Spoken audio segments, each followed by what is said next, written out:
जायेयुतानपादस्य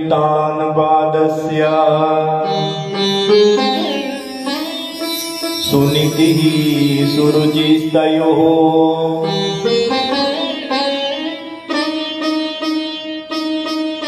सुरुचि प्रेयसीर्यस्य न प्रिया यत्सुतो ध्रुवम्।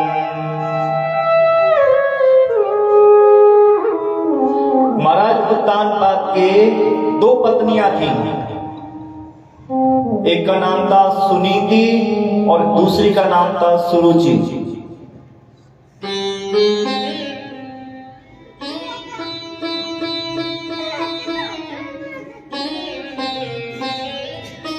देखिए, हम और आप सब भी एक उत्तानपाद हैं।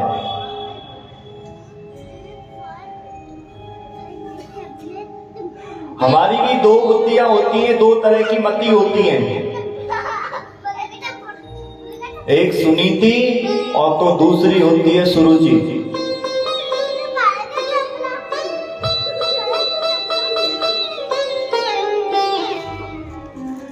उत्तानपाद जो महाराज थे, उनको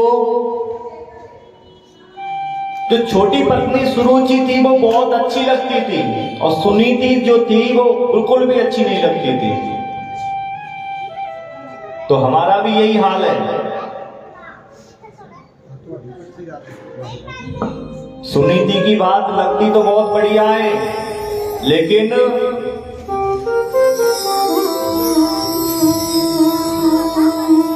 सुनीति कहते हैं शास्त्र सम्मत जो बात हो उससे।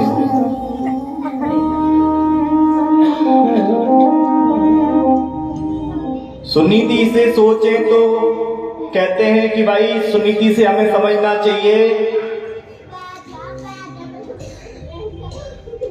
कि ब्रह्म मुहूर्त में स्नान करना चाहिए, ये सुनीति कहती है। लेकिन सुरुचि जो दूसरी पत्नी है हमारे, सुरुचि कहते हैं अपनी बुद्धि की मनमानी करना। तो सुरुचि कहती है नहाने धोने में क्या रखा है, आराम से नहाएंगे।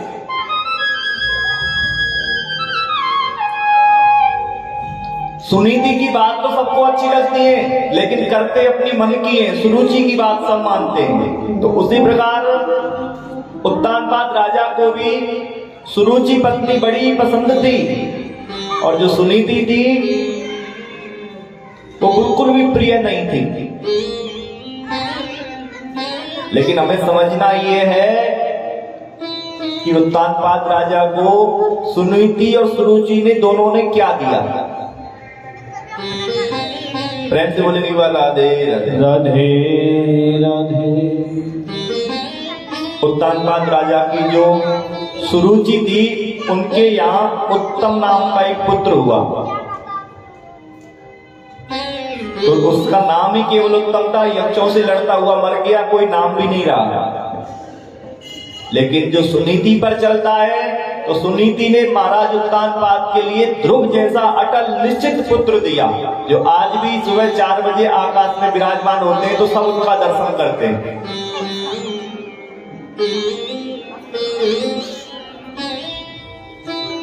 तो शास्त्र सम्मत सुनीति से जब हम चलते हैं तो हमारे लिए भगवान कोई बड़ा ही पद देते हैं।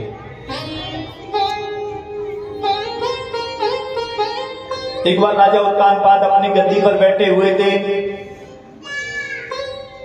ध्रुव जी महाराज आए। ध्रुव जी ने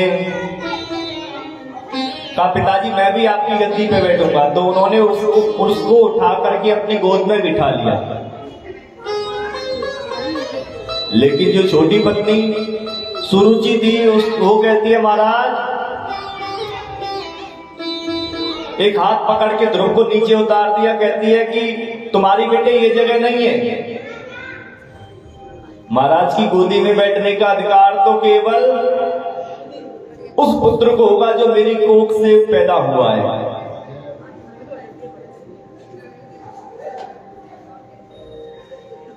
ध्रुव जी महाराज बड़े दुखित हो गए। बोले मेरा अधिकार क्यों नहीं है? बोले अभी तेरा अधिकार नहीं है, तू तो एक काम कर, तपसा राज्य पुरुष, तू जाकर के तपस्या कर और भगवान जब प्रसन्न हो जाए तो भगवान से कहना कि मुझे सुरुचि माता के गर्भ से पैदा कर, जिससे मैं इस गद्दी पे बैठने लायक बन जाऊं।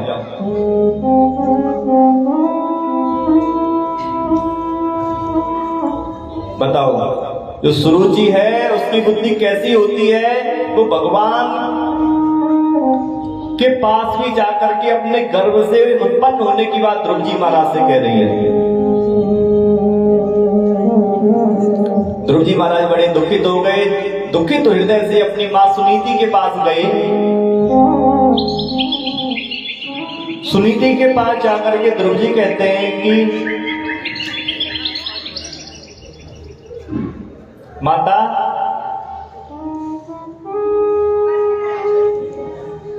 मुझे जो सौतेली मां है उसने बहुत कड़वे वचन बोले हैं, लेकिन यहां पर सुनीति की भी परीक्षा होती है। ध्रुव जी की माता यहां पर इतने पर भी अपने पुत्र ध्रुव को कोई अनीति की बात नहीं सिखाती, सुनीति की बात सिखाएंगी। वो कहती है, बेटा तेरी माता ने तुझसे कुछ गलत नहीं बोला है, तेरी माता ने तो तुझे बहुत अच्छा मार्ग बताया। ये पिताजी की जो राजगद्दी है और गोद है, इससे भी बड़ा एक बहुत बढ़िया पद होता है।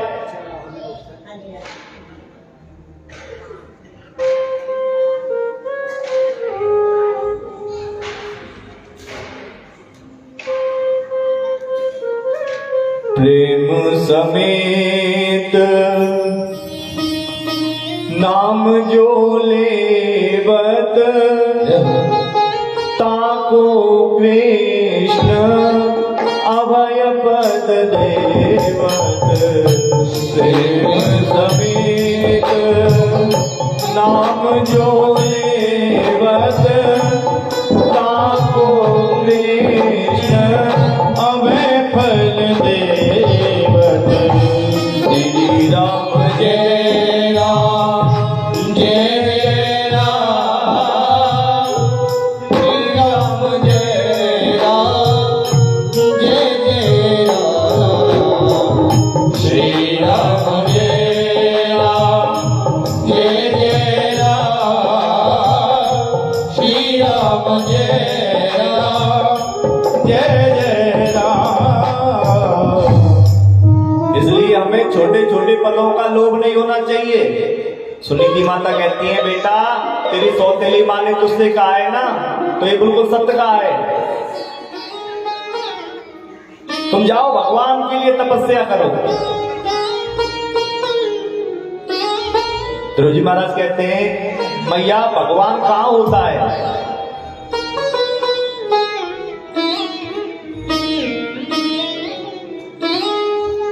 सुनीति माता कहती है, जैसे पूरे दूध में सर्वत्र व्याप्त जैसे घी होता है,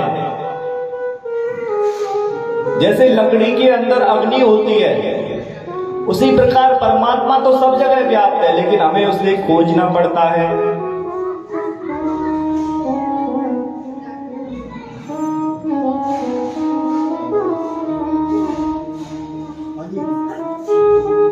हरि व्यापक सर्वत्र समाना।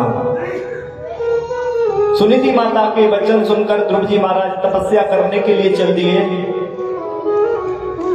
और जब सच्चे हृदय से हम परमात्मा की तरफ चलते हैं तो भगवान कहते हैं कि जो तू चाले एक पग में चालू पग 60। जब तुम मेरी तरफ एक पैर भी आगे बढ़ाते हो तो मैं तुम्हारी तरफ 60 पैर बढ़ा करके आगे आता हूं। ध्रुव जी महाराज पक्के विश्वास से आज भगवान की तपस्या के लिए चल दिए। तो जब दृढ़ विश्वास है तो कोई सच्चा सदगुरु भी अवश्य मिल जाता है। ध्रुव जी महाराज को नारद जी महाराज के दर्शन हुए। नारद जी ने ध्रुव जी के लिए बड़ी दिव्य द्वादशाक्षर मंत्र का स्मरण करवाया।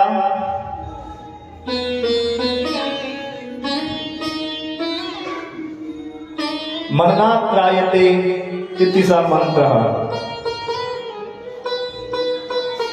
मंत्र किसे कहते हैं? मंत्र, आपने एक शब्द सुना होगा, पहले राजा महाराजा बात करते थे कि मंत्रणा बनाई गई है। तो मंत्र जो होता है वो छुपा करके करने वाला होता है।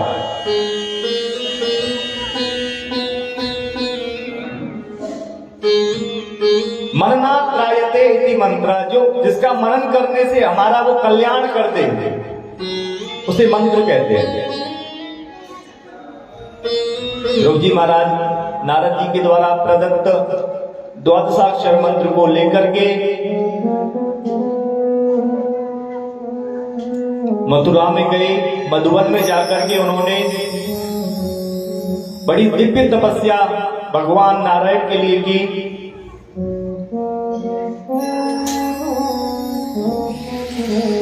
5 महीने तपस्या करने के बाद जब कोई फल नहीं देखा तो एक अंगूठे के बल पर खड़े हो गए और तिरात्रांते कपित्त बद्रासनाम 3 दिन छोड़ देते हैं, फिर एक दिन पत्ते और बेर आदि का आहार करते हैं। ध्रुव जी महाराज छोटी सी अवस्था 5 वर्ष की। कुछ दिन बाद जब फिर भी कोई फल नहीं मिला तो केवल पानी पीते हैं, और वो भी 6-6 दिन के अंदर।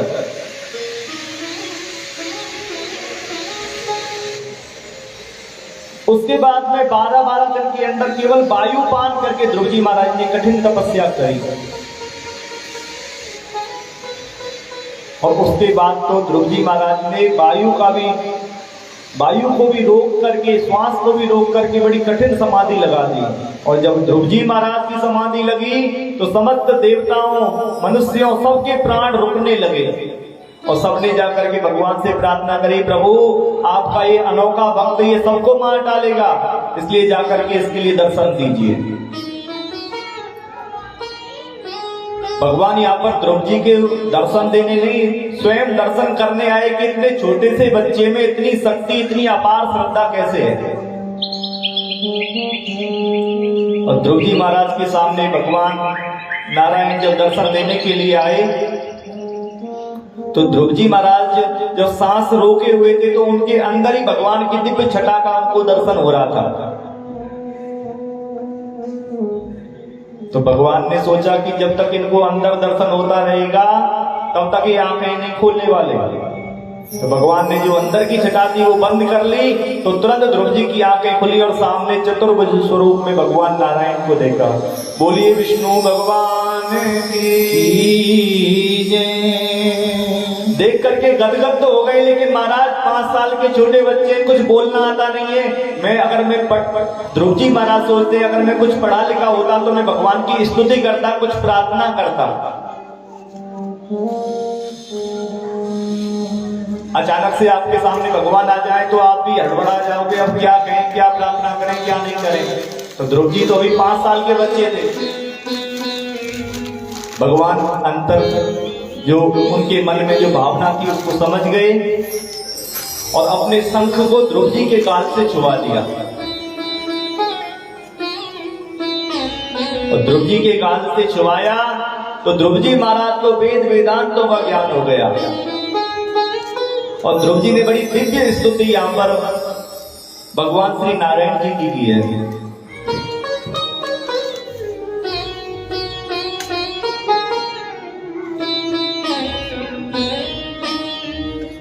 योऽन्तः प्रवेश्य मम वाचमिमां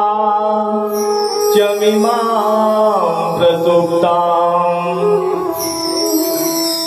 संजीवयत्र किल शक्तिधरा स्वधाम्ना अन्यस्तहस्त्रचरणा श्रवणात्वगादीन् प्राणान्नमो भगवते पुरुषाय तुभ्यम्। प्रेम से बोलो एक बार राधे राधे राधे राधे। ध्रुव जी महाराज ने भगवान से क्या स्तुति करी थी? ध्रुव जी कहते हैं कि हे प्रभु, योऽन्ता प्रविश्य मम वाचमिमां प्रसुप्तां। हे प्रभु, आपने मेरे अंदर जो वाणी है उसको जागृत करके मुझे वेद वेदांतों का ज्ञान दे दिया। प्रभु, बोलने में, चलने में, कुछ करने में हमारी क्या सामर्थ्य है? हमारे अंदर आपकी शक्ति है जिससे हम चल पाते हैं, बोल पाते हैं, कुछ काम कर पाते हैं। अब हमारे हाथों में, पैरों में जो शक्ति देने वाला है वो शक्तिमान आप ही हो। मूकम करोति वाचालम पंगुम लंघयते गिरिम यत्कृपातम हम वंदे परमानंद माधवम। जिनकी कृपा से जो गूंगा होता है वो भी धड़ाधड़ शास्त्र बोलने लग जाता है। पंगु जो होता है पैरों से चल नहीं सकता, लेकिन जब परमात्मा की कृपा हो जाए बड़े बड़े पर्वतों को भी लांघ जाता है। हे प्रभु, आपकी तो कृपा ही ऐसी है, हमारे प्रत्येक अंग में आपकी शक्ति है, जिसके कारण ही हम प्रत्येक कर्म कर पा रहे हैं। बड़ी दिव्य स्तुति की। भगवान कहते हैं, बोलिए ध्रुव क्या चाहते हो? बोले महाराज कुछ नहीं चाहिए, आपकी भक्ति चाहिए। भगवान मन की इच्छा जानते थे, इसलिए कहते हैं ध्रुव तुम जाओ और जाकर के 36,000 वर्षों तक राज्य करो। भगवान जब सरकार बनाते तो 5 साल वाले नहीं बनाते, 36,000 वर्षों तक ध्रुव जी के लिए राजगद्दी दी। और उसके बाद में तुम ध्रुव लोक में जाकर के विराजमान होंगे, वहां पर नित्य प्रति तुम्हारे लोग दर्शन किया करेंगे। ध्रुव जी महाराज जैसे ही वापस अपने राज्य में जब आए तो जिन पिताजी की गोद में से उठाकर उनको सुरुचि ने हटा दिया था, आज वे पूरा परिवार के सहित उनके स्वागत में लग गए। जा पर कृपा राम की होई, ता पर कृपा करे सब कोई। जा पर कृपा राम की होई, ता पर कृपा करे सब कोई। जा पर कृपा राम की होई, ता पर कृपा करे सब कोई। श्री राम जय राम, जय राम, श्री राम जय राम, जय राम, श्री राम जय राम, जय राम, श्री राम जय राम, जय राम। सारे बोलिया करो भाई। जा पर कृपा राम की हुई। जब ध्रुव जी महाराज पर परमात्मा की कृपा हो गई तो जिन जिन ने उनको त्यागा था वो सब आज स्वागत करने के लिए खड़े हैं।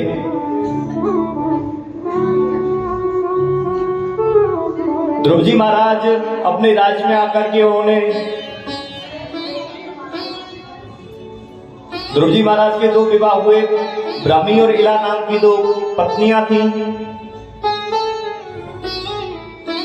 उत्कल और बत्कल नाम के पुत्र हुए।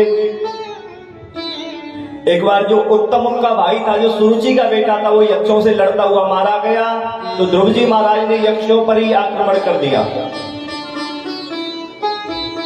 लेकिन जब यक्षों को ध्रुव जी महाराज मारने लगे तो उनके जो दादा थे स्वयं पे मनु आए और वो कहते हैं कि बेटा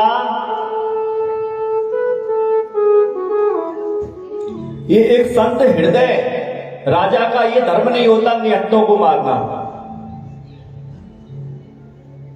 कोई बात नहीं, इन्होंने हिंसा की थी, अब इनको छोड़ दो। संत हृदय के लक्षण स्वयं मनु जी ने बताए। वो कहते हैं कि बेटा तितिक्षया करुणया मैत्रिया, संत जो होते हैं हमेशा तितिक्षु होते हैं, उनके हृदय में करुणा होती है।